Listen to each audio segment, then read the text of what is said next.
ان الحمد للہ والصلاة والسلام علی رسول اللہ اما بعد۔ السلام علیکم محترم سامعین۔ عرب کے قبائل سن 412 عیسوی کو متفق ہوئے کہ مہینوں کی گنتی ایک ترتیب میں رکھی جائے، چونکہ عرب کے قبائل میں حمیت کی وجہ سے ان کے درمیان مہینوں کی گنتی مختلف تھی، الگ الگ انداز میں ان کے پاس گنتیاں تھیں، ترتیب تھی۔ تو انہوں نے اتفاق کرنا چاہا، لیکن پھر حمیت آڑ آئی، متفق نہ ہو سکے۔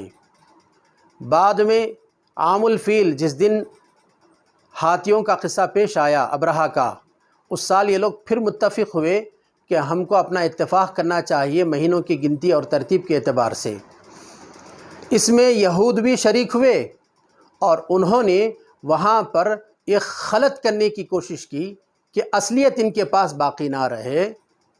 انہوں نے ہمیشہ اس بات کی کوشش کی ہے کہ دنیا میں جہاں کہیں بھی ہو لوگوں کے پاس اصل چیزیں نہ ہوں، نقلی چیزیں ان کے پاس ہوں، صرف اصلی چیز ان کے پاس رہے۔ چنانچہ انہوں نے لوگوں کے درمیان، عرب ان قبائل کے درمیان اس بات کو داخل کی کہ تاریخ مغرب سے شروع کی جائے۔ آج بھی دیکھیے ان کی تاریخ کی جو کچھ بھی کیلنڈرز ہیں یہ مغرب سے ہیں، دکھاتے ایسا ہیں، لیکن جب ان کے اندرونی بات ہے تو وہ فجر سے ہے۔ تو چنانچہ دنیا کی تمام مذاہب میں، دنیا کی جتنے بھی ادیان ہیں، جو مسلمان قرآن کے ساتھ مساوات کھانے والی باتوں میں سے جو ہیں، توحید کے علاوہ یہ تاریخ کی بھی ہے کہ ان کے پاس تاریخ فجر سے شروع ہوتی ہے۔ چنانچہ ہمیں اسے قرآن اور سنت سے تلاش کرنا پڑے گا۔ چنانچہ ایک قرآن مجید کی آیت کریمہ سماعت فرمائیے۔ اللہ تعالیٰ نے فرمایا، اعوذ باللہ من الشیطان الرجیم، ان هذا القرآن يهدي للتي هي اقوم ويبشر المؤمنين الذين يعملون الصالحات ان لهم اجرا كبيرا۔ بے شک یہ قرآن رہبری کر رہا ہے ایسے دین کی جو وہی زیادہ صحیح ہے، اور وہ خوشخبری دیتا ہے ایمان والوں کو جو اچھے کام کرتے ہیں کہ بے شک ان کے لیے بہت بڑا اجر ہے۔ اس آیت کریمہ سے صاف واضح ہے کہ قرآن جو بیان کرے وہی زیادہ صحیح ہے۔ تو آگے چلیے، قرآن مجید میں اللہ تعالیٰ نے آشکارا کیا ہے، واضح کیا ہے۔ ایک آیت کریمہ سے ہم اس کو سمجھ سکتے ہیں۔ اللہ تبارک تعالیٰ نے سورہ بقرہ کی آیت نمبر 230 پر 238 میں اللہ نے ارشاد فرمایا، حافظوا علی الصلوات والصلاة الوسطی وقوموا للہ قانتین۔ حفاظت کرو نمازوں کی، والصلاة الوسطی کی خصوصاً، یعنی بیچ کی نماز کی، اور تم اللہ کے لیے قنوت کے ساتھ کھڑے ہو جاؤ، یعنی دنیا سے کٹ کر خشوع خضوع سے اس کی طرف متوجہ ہو کر کھڑے ہو جاؤ۔ تو الصلاۃ الوسطیٰ کون سی ہے؟ اس میں بیچ کی نماز کس کو کہا گیا ہے؟ اس بارے میں اگر احادیث کو اگر کھنگالا جائے، اس کی تفسیر میں صحابہ کی تفسیر کیا تھی اگر دیکھا جائے تو یہ احادیث ملتی ہیں۔ ایک روایت صحیح مسلم کی ہے، حدیث نمبر 229، روایت ہے اماں عائشہ رضی اللہ عنہ کے آزاد کردہ غلام ابو یونس کی۔ چنانچہ ابو یونس اماں عائشہ رضی اللہ عنہ کے رہبری کے مطابق قرآن کا نسخہ لکھنے کے لیے بیٹھے۔ تو جب حافظوا علی الصلوات آیت پر پہنچے، اماں عائشہ رضی اللہ عنہ کو خبر دی، تو اماں عائشہ رضی اللہ عنہ نے فرمایا کہ تم ایسے لکھو، حافظوا علی الصلوات والصلاة الوسطی صلاة العصر وقوموا للہ قانتین، اور کہا کہ میں نے ایسے ہی رسول اللہ صلی اللہ علیہ وسلم کو کہتے ہوئے سنا ہے۔ یعنی کہ اس حدیث سے صاف واضح ہوا، اماں عائشہ رضی اللہ عنہ جو بیان کرتی ہیں کہ رسول اللہ صلی اللہ علیہ وسلم اسی طرح پڑھایا کرتے تھے۔ اماں عائشہ رضی اللہ عنہ رسول اللہ صلی اللہ علیہ وسلم کی ازواج مطہرات میں سے ہیں۔ ازواج مطہرات دین کو امت سے زیادہ اچھی طرح سمجھ سکتی ہیں کہ آپ صلی اللہ علیہ وسلم نے اپنے گھر والیوں کو اس کی تربیت دی تھی۔ تو چنانچہ مصحف عائشہ میں قرآن ایسا ہی لکھا ہوا تھا۔ تاریخوں سے، احادیث سے ثابت ہوتا ہے کہ جب اماں عائشہ رضی اللہ عنہ کے گھر کے سامان کی جب تصحیح کی جا رہی تھی، صحیح کی جا رہا تھا، مصحف عائشہ ملا تو اس کے اندر قرآن ایسا ہی لکھا ہوا تھا۔ چنانچہ شروع میں قرآن کی یہ آیت کریمہ ایسی ہی پڑھی جا رہی تھی، بعد میں اس کی ترتیب کی گئی ہے۔ اس حدیث سے تو صاف واضح ہوتا ہے کہ بیچ کی نماز صلاۃ الوسطیٰ و عصر ہی ہے۔ سوال یہ پیدا ہوتا ہے کہ جب بیچ کی نماز 5 نمازوں میں سے بیچ کی نماز اگر عصر ہے تو تاریخ مغرب سے کیسے ہوگی؟ چنانچہ دوسری روایت دیکھیے جو بالکل اور بھی زیادہ واضح ہے۔ روایت ہے ترمذی اور نسائی کی، وہ ذر بن حبیش سے روایت کرتے ہیں کہ ہم نے عبیدہ سے کہا کہ جاؤ علی رضی اللہ عنہ سے پوچھو صلاۃ الوسطیٰ کے بارے میں، بیچ کی نماز کے بارے میں، کہ وہ کون سی نماز بیچ کی نماز ہے۔ تو علی رضی اللہ عنہ سے پوچھا گیا تو علی رضی اللہ عنہ نے کہا کنا نرا انہا الصبح۔ علی رضی اللہ عنہ کہنے لگے ہم بیچ کی نماز صبح کو سمجھتے تھے۔ کیوں؟ ترتیب وہ تھی، مہینوں کی ترتیب، تاریخ کی ترتیب مغرب سے مانی جا رہی تھی، جس کو بعد میں قرآن نے اس کی اصلاح کی۔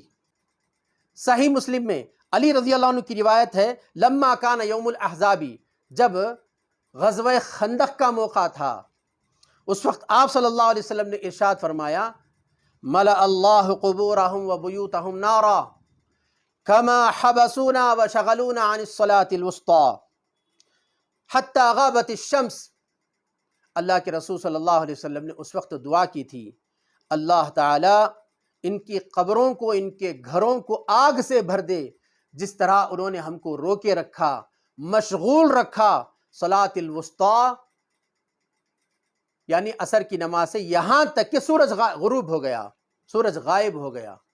اس حدیث سے تو صاف واضح ہے کہ صلاۃ الوسطیٰ بیچ کی نماز عصر ہی ہے، کہ عصر کی نماز ادا کرنے کا آپ کو موقع نہ ملا جنگ میں مصروف ہونے کی وجہ سے۔ اتنی پریشانیاں تھیں، اتنی تکلیفیں تھیں کہ سامنے سے عرب کے قبائل متحد ہو کر رسول اللہ صلی اللہ علیہ وسلم سے لڑنے کے لیے آئے تھے، اور پیچھے سے یہودیوں کا قبیلہ بھی غدر کر چکا تھا، دھوکہ کر چکا تھا۔ اس پریشانی کی حالت میں نبی صلی اللہ علیہ وسلم کی صحابہ رضی اللہ عنہ کی عصر کی نماز بھی اس وقت تک نہ ادا ہوئی تھی، یہاں تک کہ سورج غائب ہو چکا تھا، سورج غروب ہو چکا تھا، جس کی تکلیف کی شدت سے آپ صلی اللہ علیہ وسلم نے یہ الفاظ کہے، جس سے صاف ثابت ہوتا ہے کہ بیچ کی نماز عصر ہی ہے۔ جب بیچ کی نماز عصر ہو تو تاریخ مغرب سے کیسے ہوگی؟ اس لیے کہ ان الفاظ کی تائید ہو رہی ہے دوسری احادیث سے۔ جب رسول اللہ صلی اللہ علیہ وسلم معراج سے واپس آئے، معراج کا واقعہ بیان کرتے ہوئے کہا 50 نمازوں کو اللہ تبارک تعالیٰ نے 5 نمازوں تک محدود کر دیا، اور پھر اللہ نے کہا تھا تِلْکَ خَمْسٌ فِی کُلِّ یَوْمٍ وَلَیْلَةٍ، یہ 5 نمازیں ہیں ہر دن اور رات میں۔ اللہ تبارک تعالیٰ نے اس حدیث میں، اس ارشاد میں دن کو مقدم رکھا ہے رات سے، یعنی کہ تاریخ شروع ہوتی ہے فجر سے، مغرب سے نہیں۔ اسی طرح جب صحابہ رضی اللہ عنہم نے رسول اللہ صلی اللہ علیہ وسلم سے نمازوں کے بارے میں سوال کیا تو آپ صلی اللہ علیہ وسلم نے ارشاد فرمایا 5 صلوات مکتوبہ فی کل یوم ولیلہ، 5 فرض نمازیں ہیں ہر دن اور رات میں۔ اس حدیث میں بھی دن مقدم ہے رات سے۔ بہرحال جو لوگ کہتے ہیں قرآن کی آیت کریمہ میں رات کا ذکر پہلے ہے، تو اس سے بھی یہی ثابت ہوگا، آپ کون سی بھی آیت پیش کیجئے گا جس سے ثابت ہوگا کہ دن مقدم ہے، چونکہ اللہ تبارک تعالیٰ نے قرآن میں ارشاد فرمایا سورہ یاسین میں وَلَا اللَّيْلُ سَابِقُ النَّهَارِ، اور نہ ہی رات دن سے آگے آئے گی۔ تو معزز سامعین ایک اور حدیث بھی سماعت کیجئے جس میں نبی صلی اللہ علیہ وسلم نے نمازوں کے اوقات کے بارے میں، 5 نمازوں کے اوقات کے بارے میں بتاتے ہوئے کہا، پہلے فجر کا ذکر کیا کہ فجر اس وقت سے شروع ہوگی پہلے دن، ظہر کے شروع ہونے کا وقت بتایا، عصر اور مغرب اور عشاء کے شروع ہونے کے بارے میں ذکر فرمایا، دوسرے دن آخری وقت نبی صلی اللہ علیہ وسلم نے بتایا۔ اس حدیث سے بھی پتہ چلتا ہے کہ آپ صلی اللہ علیہ وسلم نے 5 نمازوں کے اوقات بتاتے ہوئے سب سے پہلے اللہ تبارک تعالیٰ نے فجر سے شروع کیا۔ اس حدیث سے بھی یہی ثابت ہو رہا ہے۔ معزز سامعین اور بھی ایسی کئی روایت ہیں جس سے ثابت ہوتا ہے کہ اسلامی تاریخ میں دن مقدم ہے رات سے۔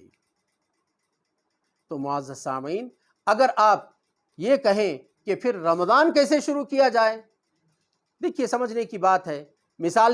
سمجھانے کے لیے میں مثال دیتا ہوں میں کہ ایک شخص ٹکٹ لے کر ٹرین پر سوار ہونے کے لیے پلیٹ فارم پر گیا ہے۔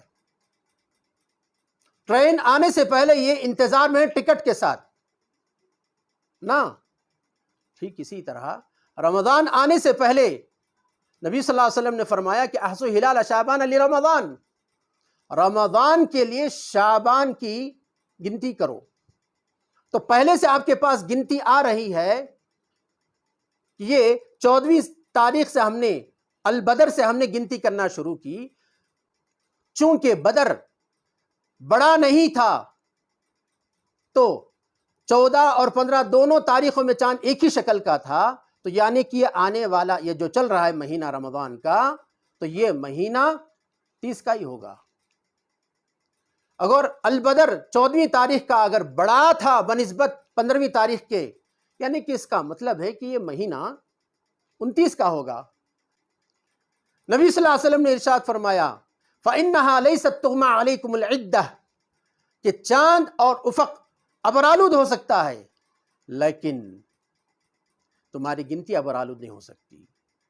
تو اس اعتبار سے ہم پہلے ہی سے تیار ہیں کہ مہینہ اس وقت پر ختم ہو رہا ہے، آنے والی صبح رمضان ہے، تو آنے والی صبح کے لیے رمضان کا روزہ رکھنے کے لیے ہم رات میں سحری کر لیں گے۔ یہ آسان بات ہے۔ لہذا ہم اللہ سے دعا کرتے ہیں کہ اللہ تبارک تعالی ہمیں قرآن کو اچھی طریقے سے غائرانہ نظر سے تحقیق کے ساتھ مطالعہ کرنے کی، تلاوت کرنے کی توفیق عطا فرمائے، اور اس سے ہدایت کی باتوں کو اخذ کرنے کی توفیق عطا فرمائے۔ وَأَقُولُ قَوْلِي هَذَا وَأَسْتَغْفِرُ اللَّهَ لِي وَلَكُمْ وَلِسَائِرِ الْمُسْلِمِينَ فَاسْتَغْفِرُوهُ إِنَّهُ هُوَ الْغَفُورُ الرَّحِيمُ۔